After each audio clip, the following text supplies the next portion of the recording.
చంపేద్దే మొన్న అలాగనే వెళ్ళాం మణిపూర్. వచ్చే వాళ్ళందరికీ చివరి ప్రార్థన చేసుకోవడానికి చెప్పాం.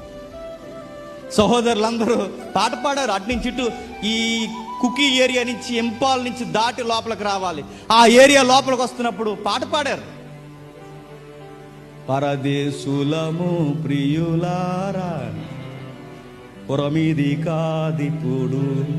బస్సులో పురమిది ఎందుకు కాదంటే ఇంపాల్ వెళ్తున్నాం, పురమిది కాదు ఇప్పుడు. పోతాం సేవలో పోతాం. పోవడానికి ఎప్పుడు సిద్ధముగా ఉండి మనం సేవ చేయాలి. అది ఎలా అయినా రావచ్చు. అది వ్యాధి రూపంలో, ఇదిగో రేయిం పగల్లో నిద్ర లేక తిరుగుతున్నందుకు నీ ఆరోగ్యం చెడిపోయి అన్న రావచ్చు. దేవుళ్ళో ఉరుకులు పరుగులు బైబిల్ పట్టుకుని పరిగెడుతున్నప్పుడు రోడ్డు మీద ఏదో ఒకటి గుద్దొచ్చు. ఎవరు రెడీగా ఉండాలి. చావు ఏ క్షణం వచ్చింది.